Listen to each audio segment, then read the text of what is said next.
I am Ben, welcome to my book corner. It's been a while since we did a dedicated tag on the channel, and in a weird way, I wanted to record myself doing this one because it might give myself some insights into some of the stupid things that I do. This is the BookTube Filming Day Tag.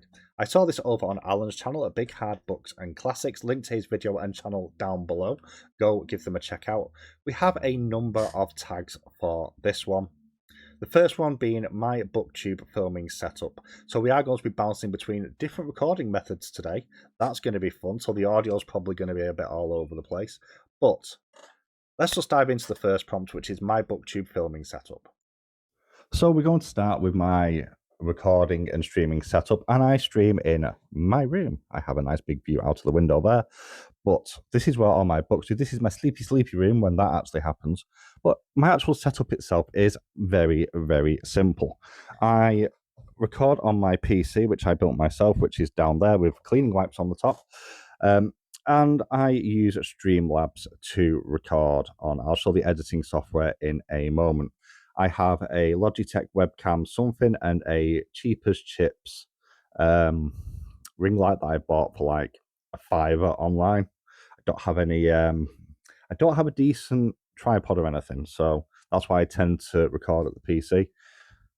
HyperX mic there, which I was gifted, which was very kind of someone, and that's it for my setup. In terms of stuff around me, I'm about to record my review for Japanese Gothic, which I will screenshot and record some of that for you.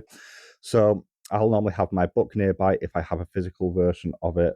My Kindle is normally nearby. My current read is normally nearby. I do sometimes have a notebook with me. I'll show more of that later on. But generally speaking, that doesn't get used a great deal.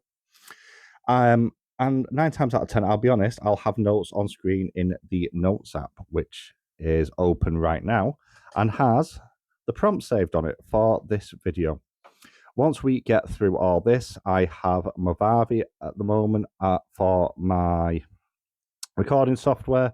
This is what's left of my recording from my last video. A lot of the video stuff has now been deleted because I no longer need it. But some other stuff is on here, and this will be like my templates when it comes to recording my review later on. Stuff will just get swapped in and out, so it's a relatively simple editing process. But there we go. That is my filming setup. Prompt number 2 is why I do or don't batch record videos. At the moment, this is a really easy one to answer. I don't batch record at the moment because I'm not really making much content on YouTube. By choice. If I go back about a year, it's slightly different. I did do batch recordings then, but it wasn't necessarily part of my flow for creating content. Generally speaking, I would batch record when I had time to batch record, so that I had more time on more full weeks to do other things. But it wasn't something that I'd sit down and go, I've got a load of content I need to make this month, let's do it all now. It was a case of, I have some free time, let's just do some stuff until I get bored or something better comes along, because I do not like recording and I'm not a massive fan of editing. We'll see that later on. I do envy people who have the mindset to go, today is a recording and editing day, and sit down and do it in batches. That shows a level of organisation that I do not have. But I have done it in the past, and in previous months and years, I did sort of have plans where I would sit down. This is from February last year, and I'd plan out all my stuff for the month, what videos, when they were going to go up, and I just make sure I'd have those videos done in the right time frame. I don't do that at the moment. Again, not making as much content, don't really need to be particularly organized. So there we go. Morning versus evening filming up next, and this is a nothing to me. I record when I feel like recording or when I'm free. I work shifts, so sometimes my shifts will start at 5 a.m. in the morning. Sometimes I'll work overnight. Sometimes I'll be working till 9:30 at night. Sometimes I'm working through the middle of the day. So a lot depends on what my work schedule is. Light does play a part. I'm recording this just after midday now. This here is a curtain next to me. If I was to open this now, that is what it would look like. So Light is something I do need to bear in mind. I generally will have curtains closed anyway, the window is open there. But I don't have a set sort of schedule for when I record. It just depends on what time I've got available and what I feel like I want to record at the time.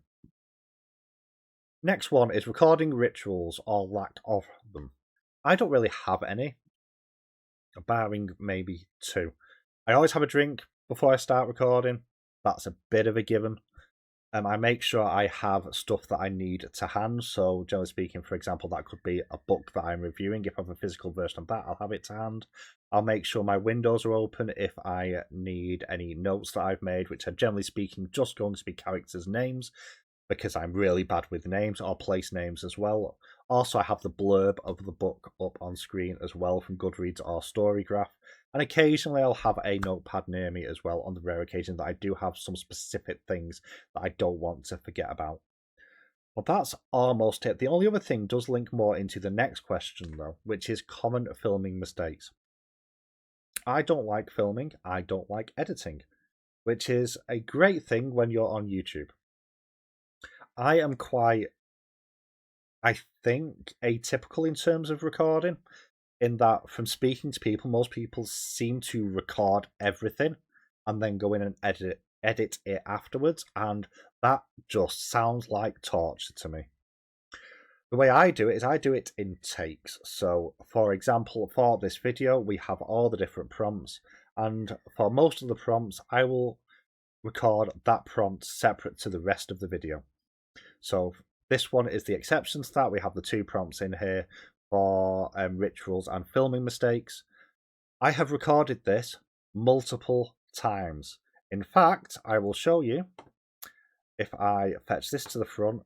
From there to this one here, that is all my attempts at getting this right. And basically my approach is if I make a mistake or I mess it up, I'll stop the recording and I'll start again from the beginning. And no two recordings are remotely alike because I don't script. So sometimes it takes quite a while for me to do stuff. Once I have got it right, I hit stop and I go in and I delete the old versions. So, for example, I think it was from there. Once this is recorded, I will go in and delete all those so it makes it easier for when I hit the editing process.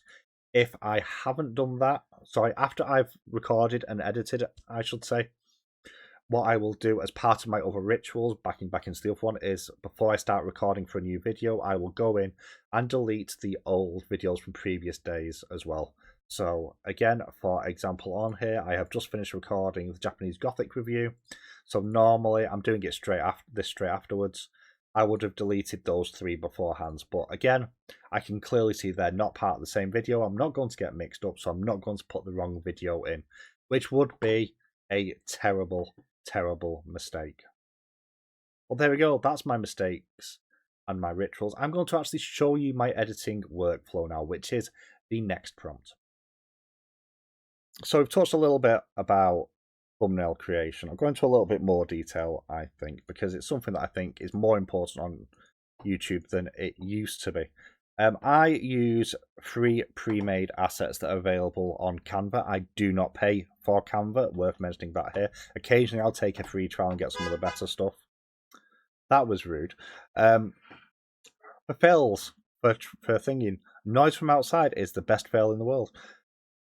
But I will literally go through and I will look up something that I want. So as you can see, horror, framebook, and ebook are all on there. And I will find something that fits. Sometimes I'll then go in, I'll edit it, and I'll throw filters over the top to change the way that it looks.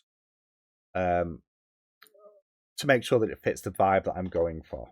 Now, before my current sort of setup for this, I did have a different set of templates, which have now gone, and I replaced it with the more familiar ones like these ones, which you'll see more now, which tend to be more color-coded anyway. But once all that's done, we then have to upload the video. So I'll shoot over to channel dashboard. You have a little bit of behind the scenes here, and if you do YouTube, this will be pretty familiar to you.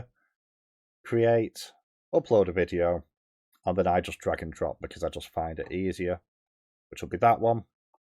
It takes you into this screen, and because I am incredibly lazy, this is where I start cheating a little bit. So I'll go into my tile dashboard for my most recent video, and I already have a template set up for a load of the bits and pieces. So this becomes a case of just quickly typing in my review of, and I'll finish typing that out in a second. I'll go to Goodreads or to Storygraph, and I will just copy and paste. I'll just copy it and paste it straight into, that's the wrong one, into there. Upload my file for my already downloaded book review. Add it to the playlist that I want, which is going to be reviews and Don't Die July. No age restrictions. I turn off all of this because I don't like any of it. Down here is where I start to make changes. So quite often what I will do is if I've done a similar one recently, I'll just go copy and paste that in now. I delete out the ones that I don't want. Do it that way. Nice and easy. Video elements, I'll always import it from probably the previous one, which would be the Horatic. Save that there. And then I'll add a card pretty close to the beginning about, not a video, don't want a video, a playlist. We'll do the Don't Die July playlist, and we'll do it 10 seconds in. Save that. Initial check, that'll run that. Visibility. I schedule it, so this is going to be scheduled for Saturday at 1 o'clock.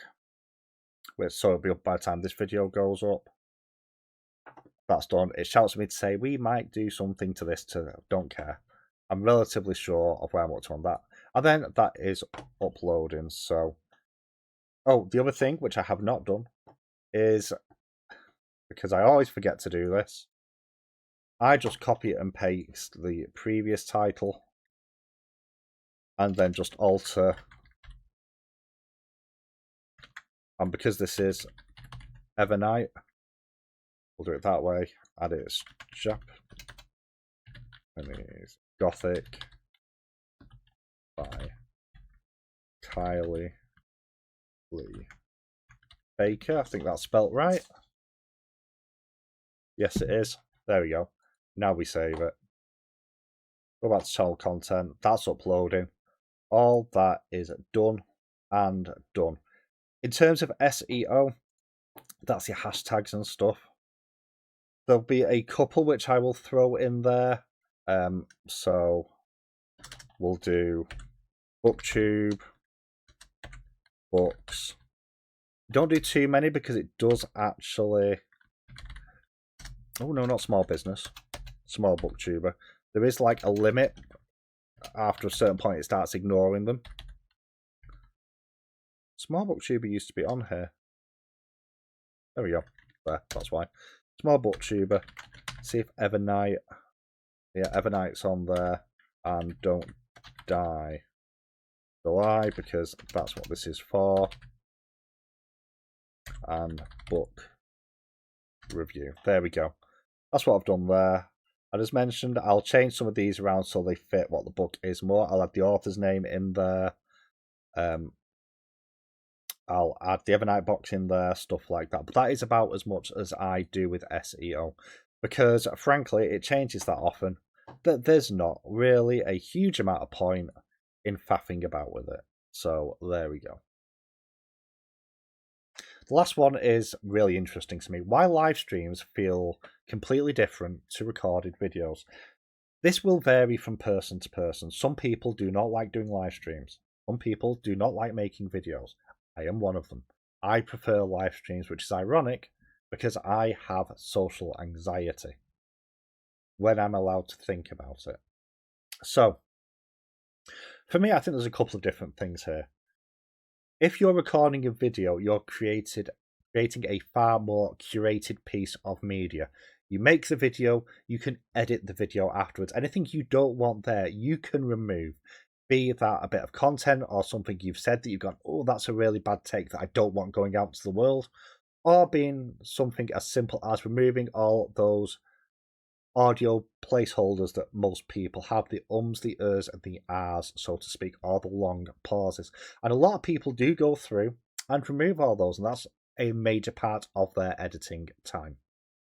And the thing is, when you do that, you're adding an extra layer of, for me personally, disconnect to the audience you're trying to reach, because what you're doing is you're curating yourself for the audience to make yourself look as good as you possibly can. Something you cannot do necessarily as well with live streams. You have the time to go through a video and change it so it hits the vision that you want, especially if you are a really good person at editing.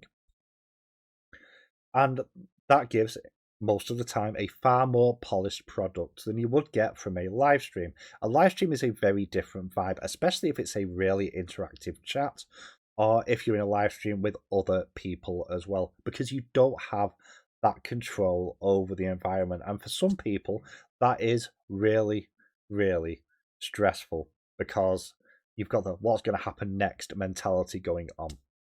Other people, however, like me, I actually find it quite a little bit more freeing, because I don't give my anxious brain time to engage and think and kick in and throw doubts at me.